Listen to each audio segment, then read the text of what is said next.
I am Vanessa Falkers-Brahmacharya, and I'm proud to be a volunteer for the Canadian Centre for Men and Families, CCMF Alberta, and to introduce Charles Fair, who has been practicing law for over 30 years and founded Fair Legal because he is passionate about helping others, ensuring that their rights are protected and that they are treated fairly.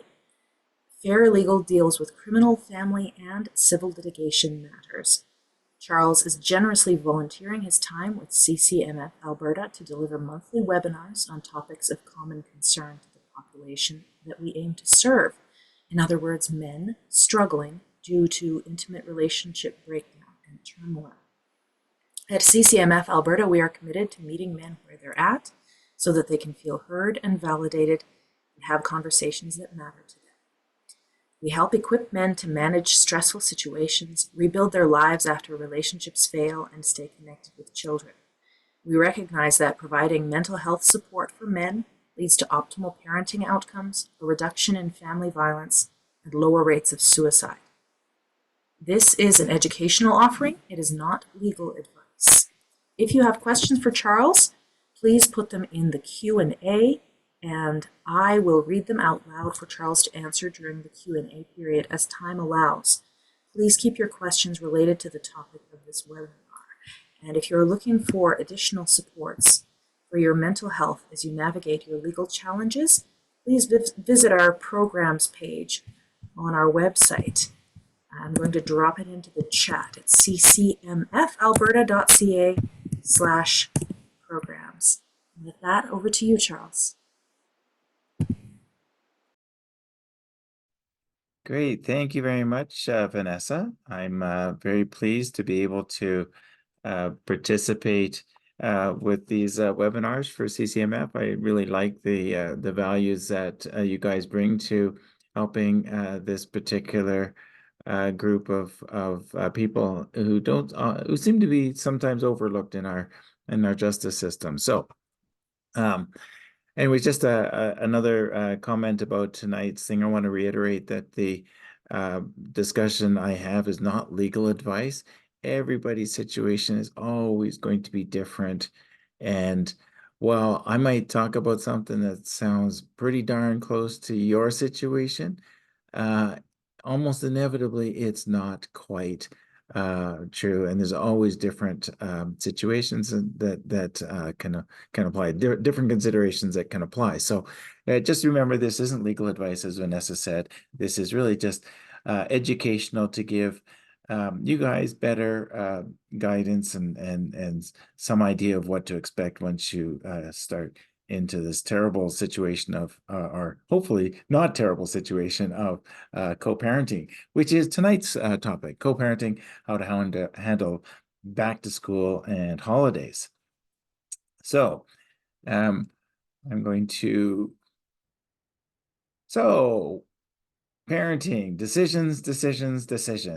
Who's home? Education, activities, religion, health and welfare.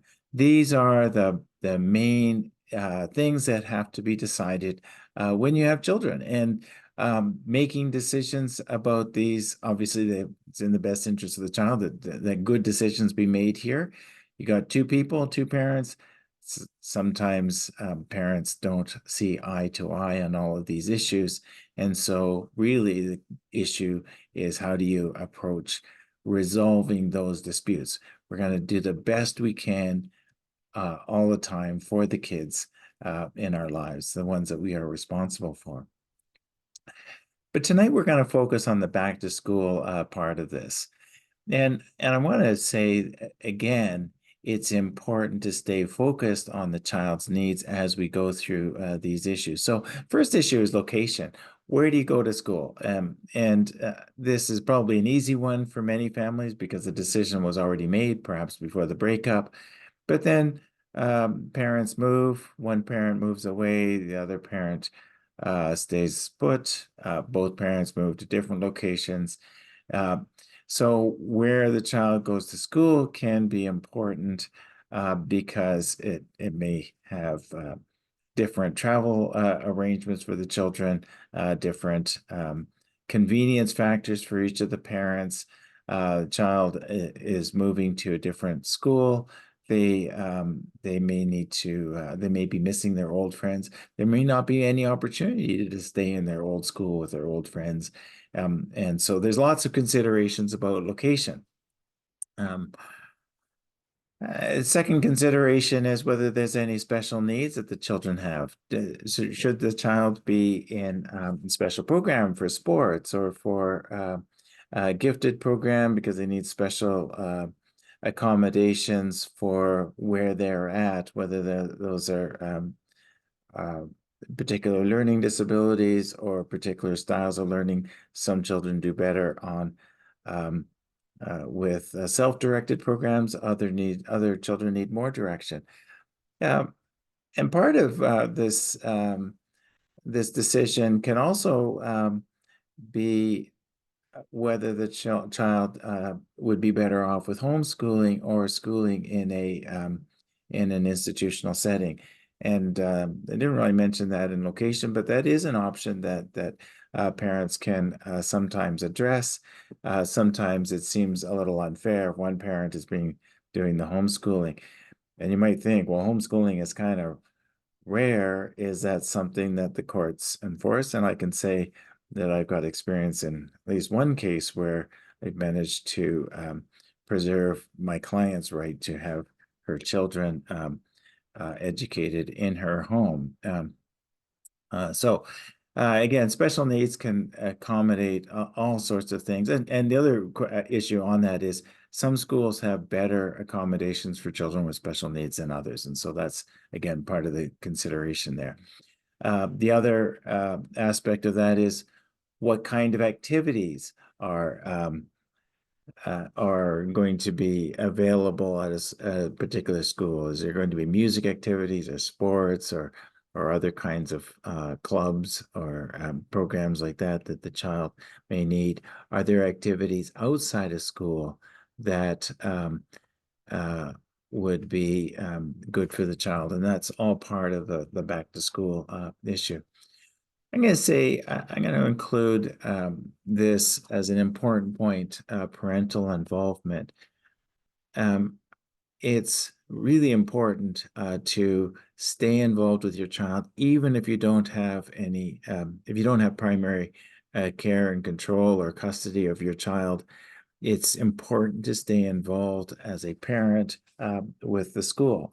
I recognize that sometimes that becomes problematic in high conflict situations, and there may be ways of resolving that. But here's the thing that I like to remind people that really the parent that is the one that the courts will ultimately recognize as being the custody parent or the one who should have primary responsibility for the parent is the one who shows up, takes an interest and an active involvement in the child's life, and doesn't whine about what the other parent is or is not doing. So staying actively involved in your child's life is important, and especially important when it comes to school decisions. One other aspect of the back to school decision can involve religion. As you know, some schools are focused on have a religious curriculum, and other schools don't. And sometimes there can be conflict between the parents regarding religious choices. All of these are areas that some that need to be resolved in some way or another. So here's some tips to remember. That in general, conflict is bad for children, and that goes as much for dealing with the schooling decisions as it is for any of the day-to-day parenting decisions, such as, what's the best way to discipline a child or provide direction to the child.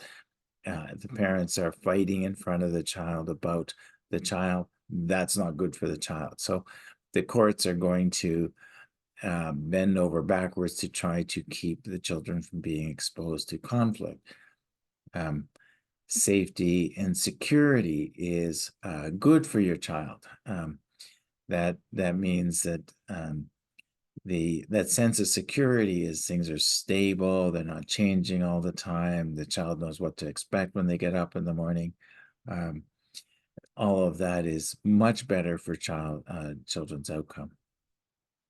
Now, um, in terms of how you resolve disputes, I can't stress enough how important it is to communicate effectively about all of this. And so I'm going to give you what I keep calling is my rule of three when it comes to communications. So if you're going to communicate with the other parent regarding an issue, you need to say an email. Keep your communication short and sweet. 3 points. So first point, what's this about? So you introduce the topic. You say to the other parent, dear parent, dear co-parent, we're going to have to make a decision about where the children are going to be registered for school next year. Here's some things that I think are important in that respect, and why I think that this might be a good choice for us to make. And then you could go on to say the last part of that in the rule of three is to say, okay, what do you want this person to do? And a really good tip early on in introducing a big topic like that would be simply to ask a question. What are your thoughts? What do you think about this? Do you have any preferences about this issue? And giving the other person the opportunity to contribute to the discussion is not a promise that you are going to do what they say. It is simply an invitation to get their input, and that's important for that communication process. The other person responds, and you don't understand their process, their response, or their response is they're ignoring whatever your issue, the things that the concerns or issues that you've raised. You can simply ask for clarification. It's important in this, in order to communicate effectively, it's important to really understand where the other person is coming from, and you do that by asking questions, asking clarification questions until you understand the other person's perspective. Then you follow up with another email that says, here's the three things. On this topic of the schools, the decision for where to enroll our children for school, we've had a lot of discussion on these points, and I think that, and here's what I think we've agreed on and where we might still have some disagreement. Would you agree to do X? And then you put it out there. And when you communicate in that way, you're going to increase the chance that you're going to get an effective agreement with your other parent. But if you can't get an agreement because the other parent is just simply unable to have a rational discussion about these issues, you will have a record of good, healthy communication from you, and that will stand you in good stead if you have to get the help of a third-party decision maker, such as a judge, involved in this. So again, that I can't reiterate again enough. Communicate effectively, and you will get a much better result, and your children will get a much better result, whether that's regarding a big decision such as where you're going to go to school, or where it's a small decision. Like, here's a small decision. I'd like to talk to you about the pickup from school on Friday. I'm going to be late at work. Uh, would you be able to pick up the children and then I will pick them up from your house? Um, do you agree with that, or are you able to do that? Great 3-point communication, nice and short to the point. You don't go in and say, hey, um, I can't pick up the kids at school this week or on Friday, and it's about time you did something to contribute to this. Um, you never do. You never help out as you should be, et cetera, et cetera. That will not get you a good result. Okay, so um, short and sweet. Remember, 3-point communication, always the best kind of communication. Um, Next point is get help when you need it. And I got to say, children don't come with instruction manuals. Although I did hear about a book recently that does apparently have a lot of good instructions for raising children, and there's always going to be stuff out there. I'm not saying that there aren't any good resources, but we don't necessarily know how to raise children when we have them, and children themselves can have a real wide variety of personalities and skills and interests, and what works with one child might not work with the other child. All of that may be very difficult to understand what the best approach is. Well, get some help. Reach out to a counselor. There's lots of resources out there. CCMF has some resources. There are other resources out there. How to get, what do I do about this child? This child is difficult to control, or whatever it is. Um, how do we? What's the best way to do this? And you can get that help even if you are not getting that help along with the other parent. It never hurts to, and again, I'm going to go back to that, what I basically said. You're the parent that steps up to the plate and acts in the child's best interest is the one that ultimately the courts are going to recognize as having a critical and important role in this child's life, and is going to protect that role.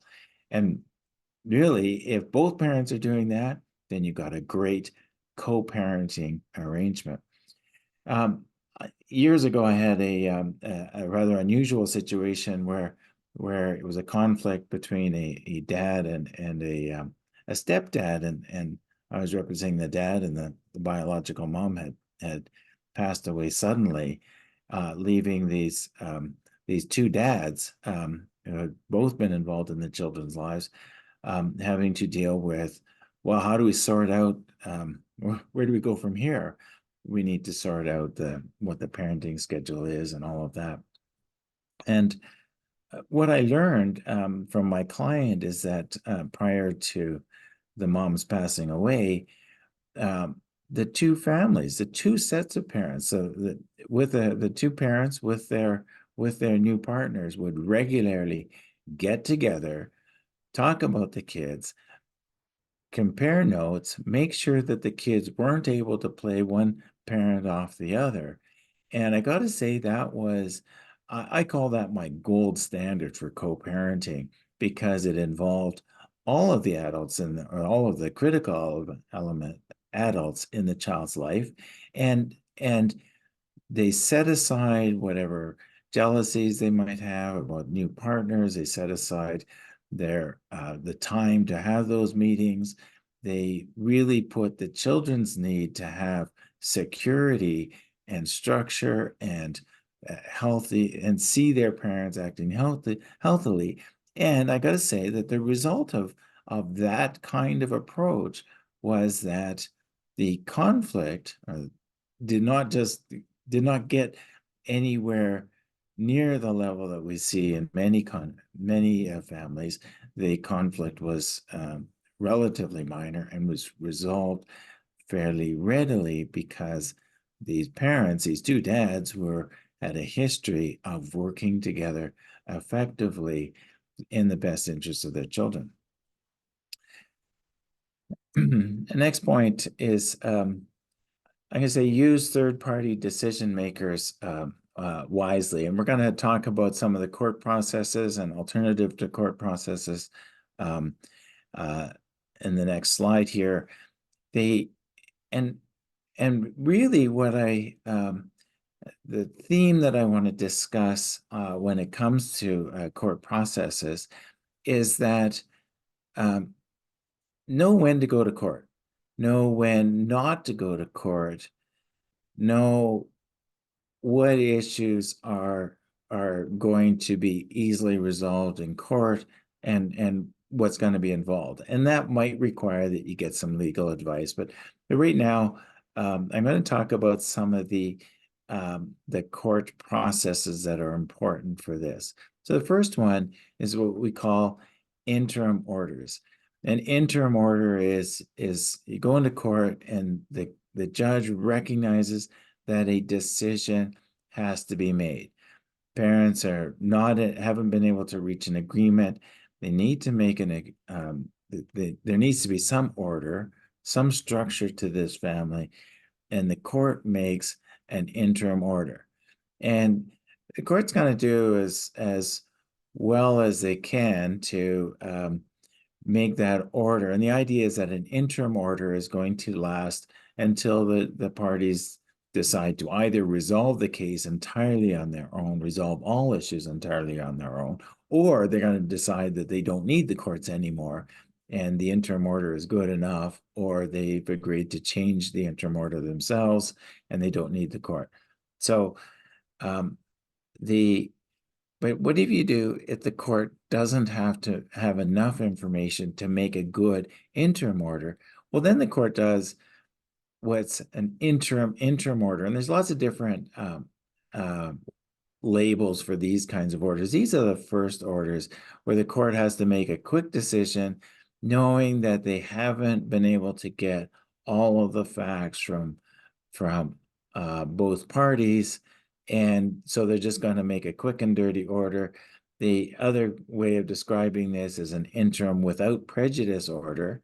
And the idea here is you don't want to prejudice somebody who may have some additional facts that the court should take into account before they make an interim order.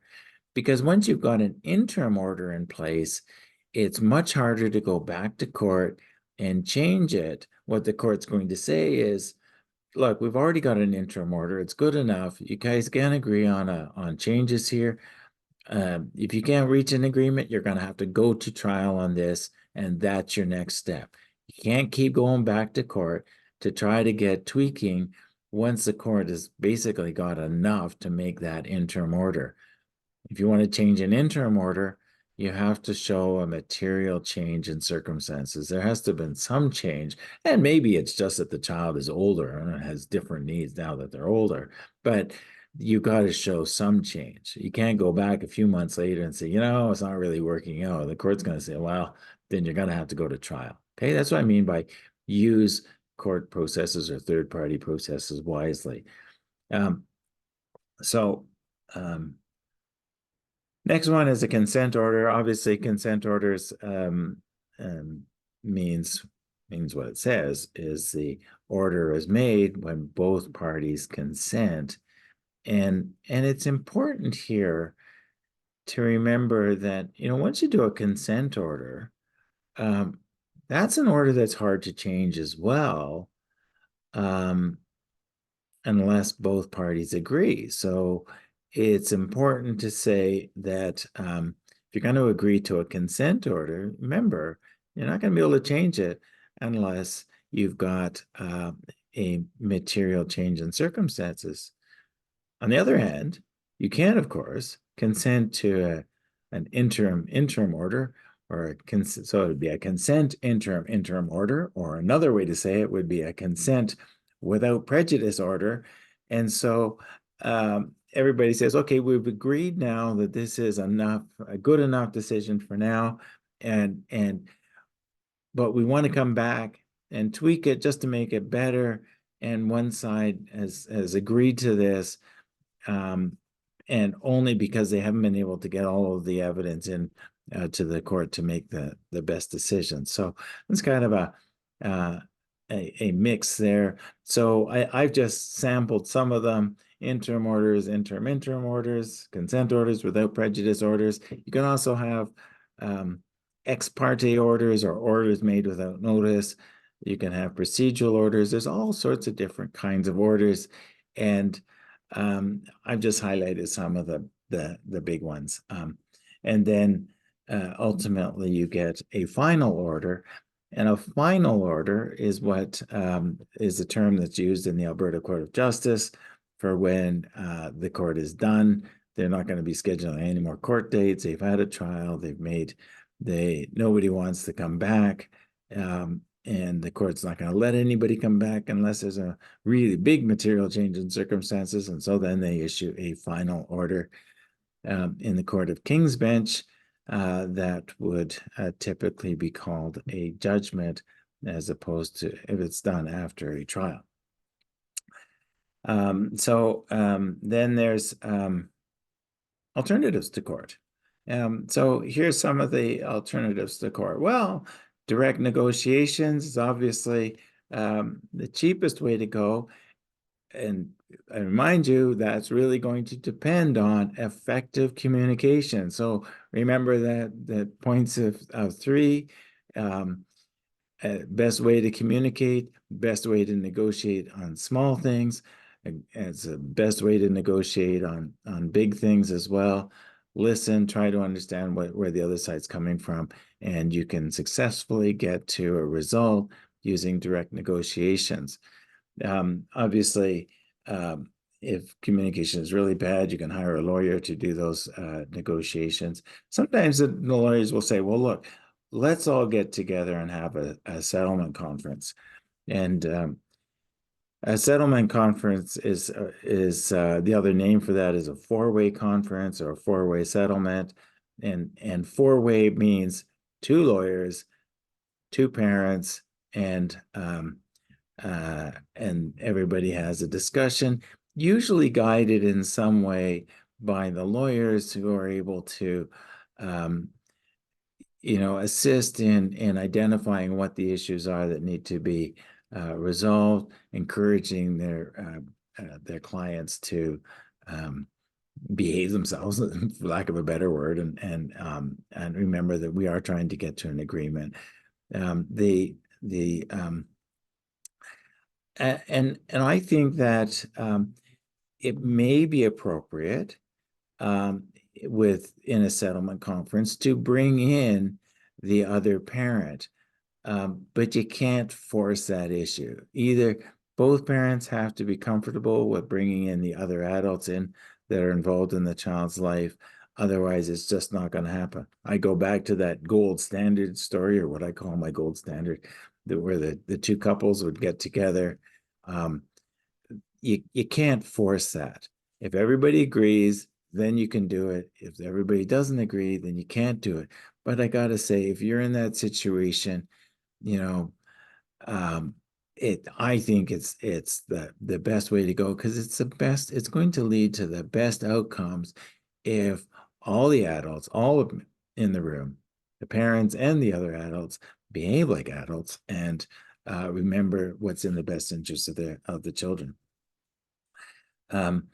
Another alternative to court is parenting coordination, and parenting coordination is somebody who's good at helping parents make decisions about parenting, and if the parents can't agree, then the parenting coordinator is often given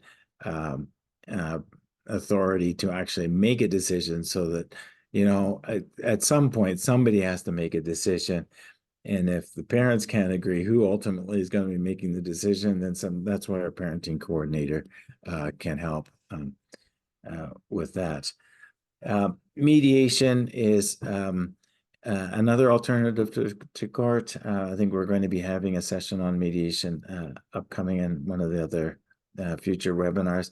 Mediation is, again, where you have, either with or without lawyers involved, a third-party mediator gets involved and can assist the parties in directing them to have a productive discussion and reach some kind of agreement. If there is no agreement reached in mediation, then there is no impact on the on decisions. You may still have to go to court because mediation is ultimately only results in something if both parties agree, and if they don't agree, there is no agreement.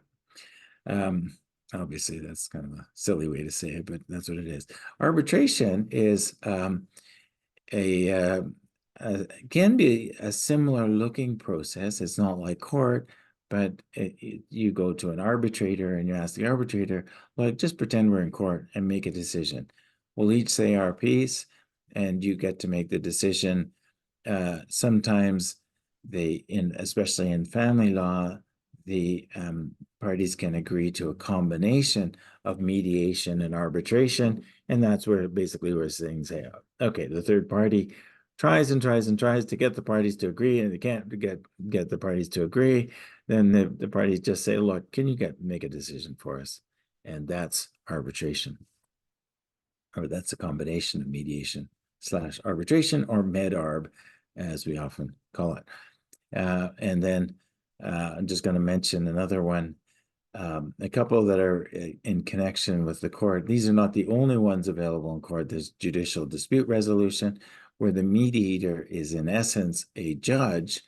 And the value of that is you get a judge's view of your case. And the judge will say to the parties, look, if I was hearing this case as a judge at a trial, this is the kind of where I'd be leaning on this in terms of making a decision. And, one party might say, well, gosh, you haven't really heard my case. Well, that obviously that will make it more difficult to reach an agreement. But people say, gosh, you're right. If this judge is right about that view, we better settle here, because there's no point in going and spending more money and more time and more aggravation going to court and just to get a similar kind of result as what this judge is encouraging us to do. Case conference is another alternative to court that is connected with the court. And the most common of these is what's called an early intervention case conference, where you get into court and the court says, rather than going through this process of interim order and interim order, all of this business without prejudice orders, let's see if we can get the parties into in before a judge who helps them reach an agreement if they can. So it's kind of like a mediation, but in a case conference or an EICC, the judge can make directions as to what the parties are going to do next in terms of court procedures if they haven't been able to reach an agreement. So I'm going to say we didn't talk too much about the other issue is holidays. And I got to say, I'll just put up the next slide there, consult a lawyer. That I'm going to mention it now because, there's important holidays coming up. Big ones in a lot of families in Canada are Thanksgiving and Christmas, the Christmas holidays, and New Year's, and Easter break and the summer holidays. If you're anticipating having a dispute that is not likely to resolve over Christmas, then you want to get that process going early on, and probably now is the time to start, because if you leave it to December, you're not going to be able to get into court and get a decision by a judge in time before the holidays. So it sounds, it's not quite like Christmas in July, but you got to be thinking about Christmas by September if you think that you're going to need a decision by a judge. So that's I'm just going to there we go. Okay, so any questions? Yes, we have some. Okay. Uh, okay, let's start with the simplest question. Can you please explain?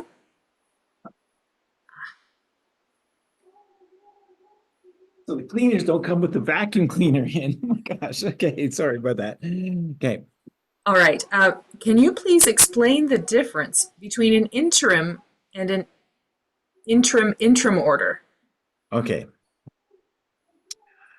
I the simplest is that an interim order is it's interim means in between. Like so you start your proceedings with an application, an originating notice of application or a statement of claim.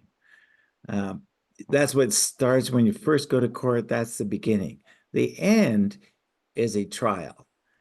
Most cases don't go all the way to trial because they get resolved. An interim order is simply an order made in between the beginning and the end. That's why it's called an interim order. The intention of an interim order is to put something in place that's going to, hopefully, that's going to last until trial. So an interim order is kind of in between the start and that interim order. So um, and it's much easier to change because the change is to change it from an interim order to an interim order. So one of the and there's a couple of ways that this works out in practice. So you get morning chambers is unlikely to be a place that a judge will make an interim order unless the parties are in agreement. Because if there's a lot of issues to be decided, so a big issue on an interim order would be okay, who's got primary residential care of the children, who's got primary decision making, at least for the in the short term until we get to trial. Because somebody's got to be able to make a decision about these children. Who is that? If it's going to be both parents, fine. Let's make that order as an interim order.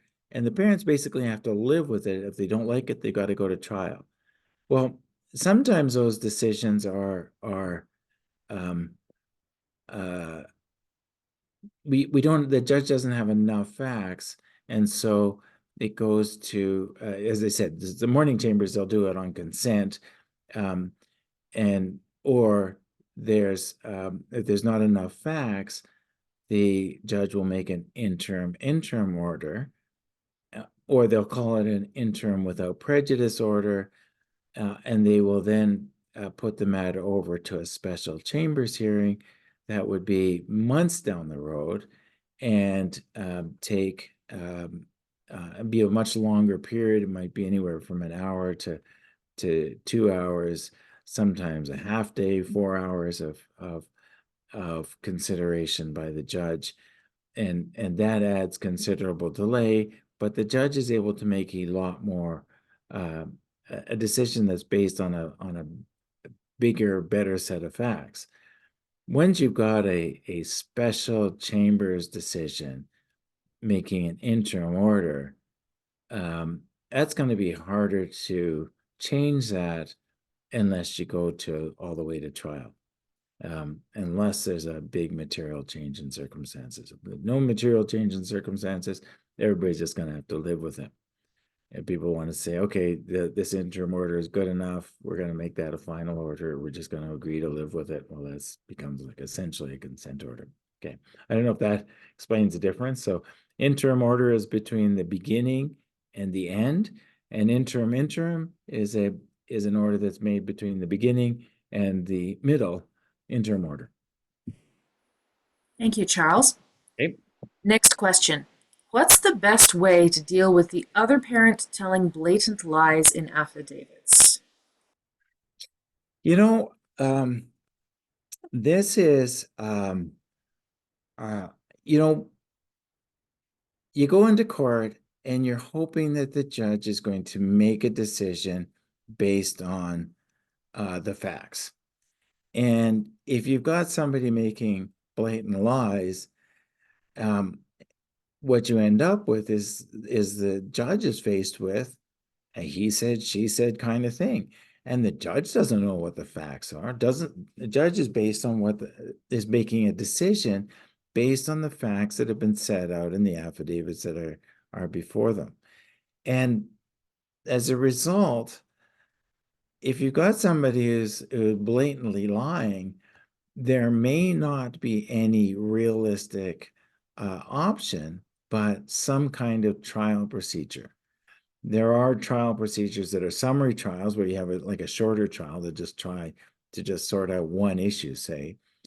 And the reason for that is because if the only way that the judge is entitled to make a decision about where the parties are where the parties are having two different versions of the facts.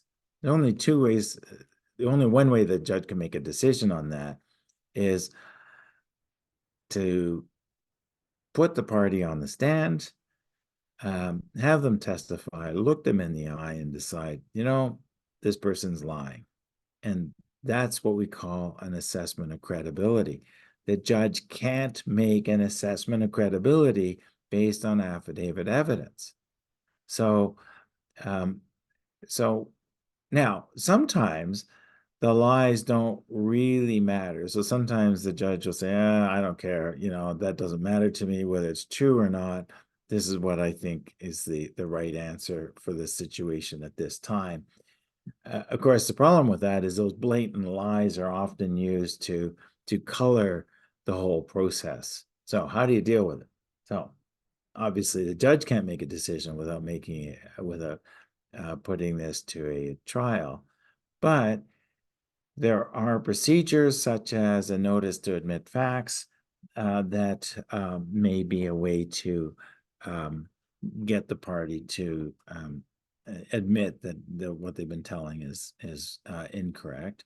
The other way you can do it is you can question them in out of court proceedings that are done, say, typically in a lawyer's boardroom or something, where the party is questioned under oath and they're cross-examined, and if the cross-examination is done effectively, then the lies become apparent, and you can take that transcript into court and say, look, this is what this person ultimately agreed to during questioning. So your decision, court, needs to be based on this evidence, not the affidavit containing the blatant lies. There is a third approach to that, and I've had some. This is a less common approach, and that is to say, to look at the rules regarding affidavits and bring an application to the court to strike those parts of the affidavit that contain it contains statements that are not permitted in affidavits. So hearsay statements might be permitted, but they have to be, at the very least, the party swearing the affidavit has to say, I have been informed by so-and-so that of the following facts, and I believe those facts to be true. If they don't say those magic words, it is possible, at least theoretically, to go to court and ask the court to strike those statements from the court, from the affidavit. That can get rid of a lot of or some of the offending remarks. Thank you, Charles. Speaking of judges, we had a write-in question. It says, can I request a different judge if I feel the one assigned to me is unfair? Well, it is possible to ask a judge to recuse themselves, um, but you would have to show that they have actual bias that is more than just being unfair, because sadly, when you think about it, um, a judge has to make a decision between two parties, and if it's unless the judge is able to split the baby, as they say, the one party is going to feel like the judge was unfair to them because the judge made a decision they didn't agree with. So, unfortunately, just making a decision against the party doesn't entitle you to get a judge recused from hearing a case. Now, if the judge has some kind of stake in the outcome, or they know one of the parties, or they know one of the lawyers on a social basis or a personal basis, well, then that's obviously a better ground for getting that judge recused from the case. So, I had a case where the judge came into the room. My client said to me, "Wait, that judge was a judge on my brother's criminal case," and I raised it. The judge went away, came back and said, "Yes, I've checked my records. That is the case. I'm going to recuse myself." Other cases, I've said to a judge, I think the kind of statements you're making are indicating a bias, and I was not successful. So, it can be a complicated issue, but there are ways of asking for a judge to be recused or removed from a making decision. The other thing is that if a judge hears a lot of affidavit evidence and hears those arguments, that judge is normally prohibited from hearing the trial. So, because if you're going to assess the credibility of the parties based on what they're saying on the stand, you got to make sure that it's not tainted by the judges having a view of the affidavits of the parties when they weren't on the stand. Thank you. Once a parenting plan has been established with 50-50 parenting responsibility and endorsed by the courts, what kind of material changes are enough to consider going back to court to negotiate a revised parenting plan? For example, would a sustained 60-40 parenting responsibility situation for a 1-year period be enough to consider going back to court to ask for a change in the parenting plan to reflect the new normal?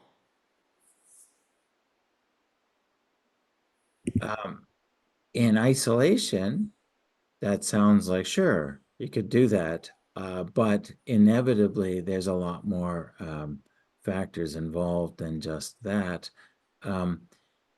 Say that the 60-40 split would still be regarded as equivalent to 50-50 for the purposes of child support. So it would probably have to be more than a 60-40 split. It might have to be something along the lines of a 70-30 split, with no likelihood of a return to a 50-50 or approximately 50-50 schedule, is what I would kind of say as a really big picture approach. But there's a lot of factors involved in that, and they if there's a lot of change, then the courts have got to deal with that. How do you deal with it? And sadly, I've had cases where the parties haven't been able to agree on who had the children when. Man, how's that for making your head shake? How do you manage to do that? But that happens. Okay. All right. So now this one's somewhat long. So if you have an interim order in place, the next step would be a special chambers decision and then trial. I am in a situation where mom unilaterally moved the children out of town, out of CBE and into rural Alberta school and town. out of all sports activities and relatives and friends to move with the children. Sorry, let me try that again.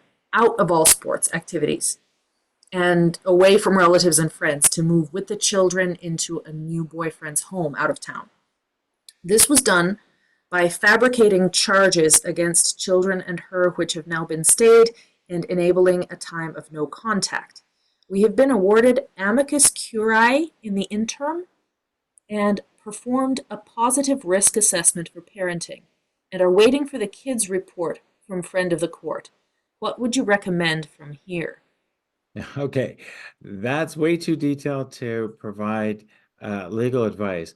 But what I can say is this, that a um, one parent unilaterally making a change of the child's residence or school, moving the child out of the particular town or city would be, in most cases, a material change in circumstances that would, and certainly there's rules about that. Uh,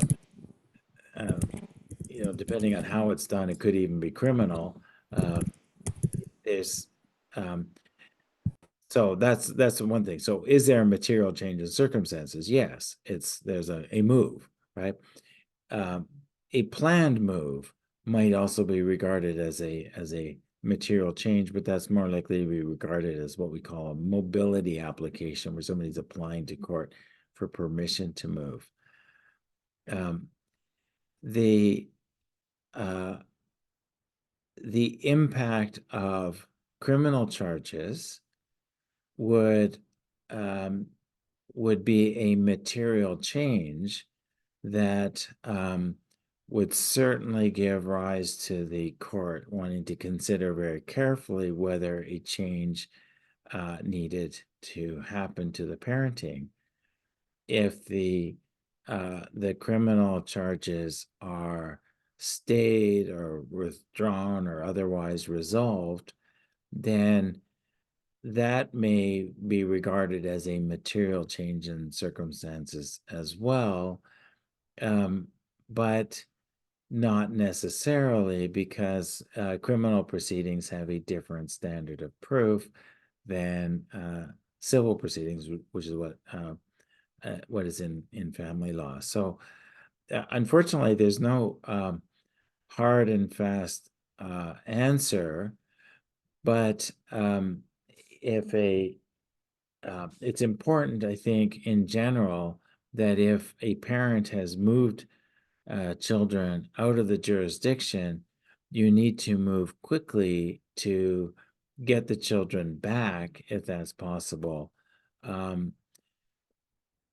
rather than just acquiesce, because the longer you just sit on it, the harder it is going to be to do anything about it, because the children get settled and now we've got another issue. It doesn't make sense to uproot them from where they even if they were taken there wrongfully, now they're settled. Now what are we going to do? Uproot them from there? That can't be good for children. So remember, so if there's that kind of change, you want to move fairly quickly. It sounds like in this case there's amicus curiae, there's a lawyer for the children, there's possibly assessments involved. All of those may be significant material changes in circumstances. So I just noticing the time here. I think I've gone a little over. Is there another quick question? What do you think, Vanessa? Uh, yes, I think this one should be quick. Uh, Okay. is a judge's religious affiliation a good reason to ask a judge to recuse him or herself? Unlikely. How's that for quick? Would be something like that. I mean, lots of judges have lots of different affiliations. I've had cases where I happen to be Catholic. I've had a Jewish client working against a Catholic client, and I'm Catholic. I mean, it all works out. Judges and lawyers are able to take their own personal stuff and set it aside. I mean, that's live in a complicated world, that's not usually enough. And by the way, that's not the only kind of odd religious split I've dealt with. So anyway, I've represented clients across the religious spectrum. So, All right. Thank you very much, Charles. okay. For for the for those of you whose questions were not answered, then I hope that you will join us for next month's session. And I also hope that you will avail yourselves of the programs offered by CCMF Alberta. I noticed that Catherine has just dropped the link in the chat again, ccmfalberta.ca/programs. Thank you all so much for your participation, and especially Charles, thank you for this and so many other wonderful educational offerings that you've done for us through CCMF. There's another link in the chat from Catherine to the Fair Legal YouTube channel, where you can see all of the webinars that we've delivered in this series on these kinds of family law and some criminal law topics. And have a good evening. Yes, and thank you very much, Vanessa. And again, thank you very much. I love this opportunity to be of assistance to the CCMF community. Keep up the good work. Thank you. You too. Good night, everyone, and good luck.